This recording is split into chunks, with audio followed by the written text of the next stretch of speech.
Good morning and welcome back to our Ask the Agronomist Facebook Live segment. We are back here this week with Phil Long. Phil, how's it going? It's going really good. Good. It's another beautiful day out, getting one day closer to spring. It is. Beautiful day, beautiful week, really. Yep. About time to get your NCAA bracket filled out. Oh, right. We did. So we have a fun contest going on in the office. Did you fill yours out? I got a few more hours, I think. You have, I think, noon. Noon's the cutoff? Yep. Noon is the cutoff. Got some time.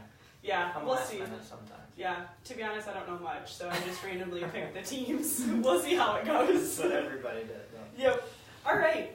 Well, in lieu of the good weather, spring and planting season is right around the corner. Yeah, especially alfalfa seeding. I mean, that's one thing that guys should be thinking about before even corn and soybeans. So that's what we're going to focus on today. All right. Yeah. So we're going to talk about 5 of the basics for spring planting, and then touch on the alfalfa seeding. Yep. So our first point will be soil readiness. Yeah, so when it comes, I guess just to start out with alfalfa, alfalfa is a little pickier of a crop. It's not, I wouldn't say in terms of getting it established, it's a little tougher to get it done. It's not like corn and soybeans. As long as you get some good seed to soil contact, they're all right. They'll germinate, It's just a little more difficult to get alfalfa to get established, come up somewhat evenly, and get a good stand. So yeah, we're going to talk about some of the things that are hopefully will help guys get a good stand right off the bat, because unfortunately alfalfa is one of those things you don't get too many tries. It's got that autotoxicity issue, so if you screw it up this year, you can't just till it up and try again next year. You're going to have to wait and get that autotoxicity out of the soil first. So but one of the first things I would say is pH. pH should be the first thing that comes to mind when it comes to alfalfa. It should be in that 6.8 to 7.5 or so range. It likes it a lot higher than corn and beans. Right. And that's for a lot of reasons. Nodulation is one of those, but your stand is going to be much better. Your establishment rate is going to be much higher if you have that pH in the range that it should be. Right. So that's number one key. If you haven't taken a soil sample, that should be top on your list to get that taken care of. The other thing I would say is, on the fertility side, the P and the K is extremely important too for stand establishment. And so if you don't have good P and K levels from a recent soil test or something, it might be best, if you're going to put some out there, it might be best to go ahead and incorporate it if you can. I know in the spring it's somewhat tough when it's wet and stuff, but you got to remember that potassium has salt in it.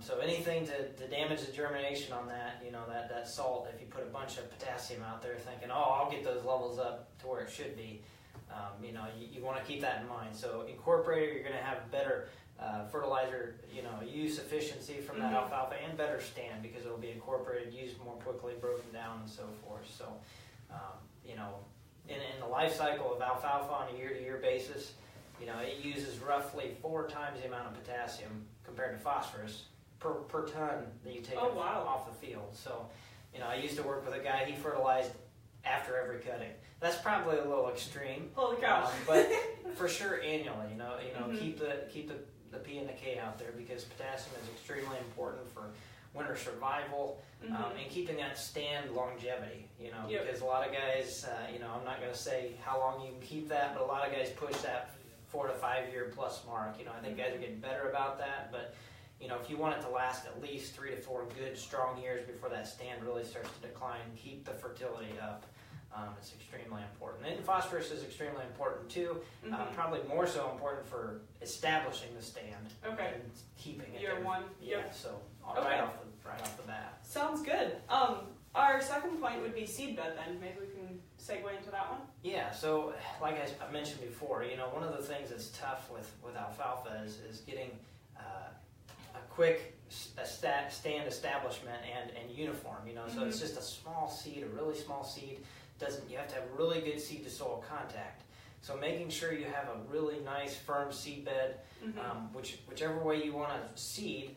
So a lot of people use kind of a packer or something. If you use just a no-till drill, that's fine as well. Just making sure that soil is fine, not really cloddy. You got to remember, these are tiny seeds, so getting a really nice level seed bed and fine, is important. There's many different ways to establish it. I know some of the better stands I've ever done, I actually drilled it twice, so different directions and things like that. You got to remember too that, if you're going to be baling this, you want want it to be somewhat level too. So, right. Yep. you know, level and a firm seed bed for good seed to soil contact is extremely important for stand. So. Okay, good deal. And then seeding equipment. Yeah. So, and this goes along with kind of the getting a good seed bed too. The other thing that goes along with that is seeding depth. You know, this tiny seed, like I just said, you know, it doesn't need to be down there very deep. So 1/4 to 1/2 inch, you know, max. You really don't want to push it down there that deep. But if you have really light, fluffy soil, you're going to push it down further than you want to, and then that's your germination, emergence is going to be bad. Right. Like we've just been talking about. So. Number one, back to the seed bed preparation. That's extremely important. And then, you know, calibrating your seeding equipment. You know, we have different, you know, seed treatments and so forth on our seed. You know, you want to make sure that you're using that seed to calibrate your equipment. Right. You know, depending on the seed coat, the amount of thickness that adds and so forth, and the flow and everything. You want to kind of do a test run beforehand so that you don't get out there and have a fail.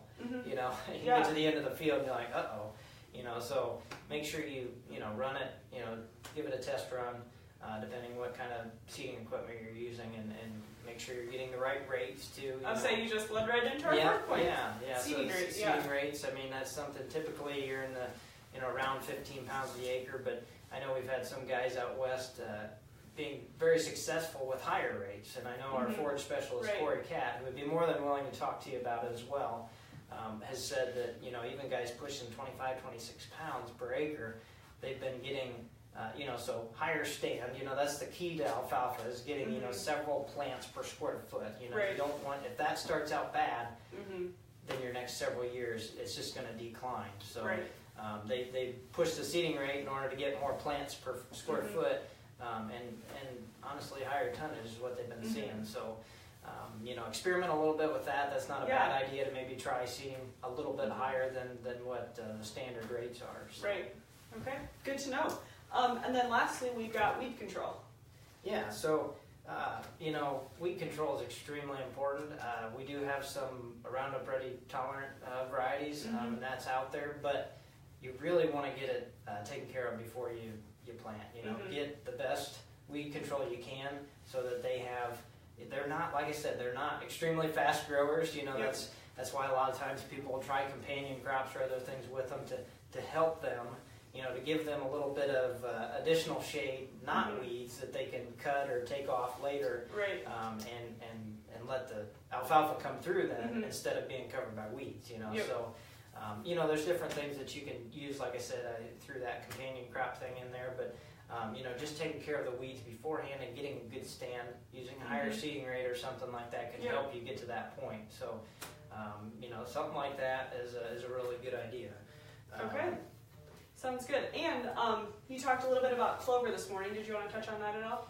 Yeah, I just wanted to throw that in there because we're kind of at that, kind of on the back half edge of that frost seeding timeline, and we're offering our Balanza clover, or our cover crop, really, but it can still be used as a really great forage. So I wanted to throw that in there just as we're on the back edge of this. You know, you could still frost seed it. I'm not saying that's out of the woods. We still have, you know, the ground's still hard and everything, and then as long as we don't have a really dry spring, probably be okay. But you know, the reason I wanted to throw it in there is as an alternative. So the first thing we started out talking about was fertility, pH, and P and K and so forth. And this particular clover is extremely tolerant to wide pH ranges. So if you have a challenging soil that you do want to use some forages on, you know, this can handle 4.5 pH, which is extremely acidic for any legume, all the way up to an 8 pH or over an 8. So very wide range intolerance on fertility and pH. It's just, it can also handle wetter soils, which a lot of our alfalfas are not the best at handling wet. We do have one particular variety that's better at handling, you know, wetter soils, but it's just an extremely adaptable clover.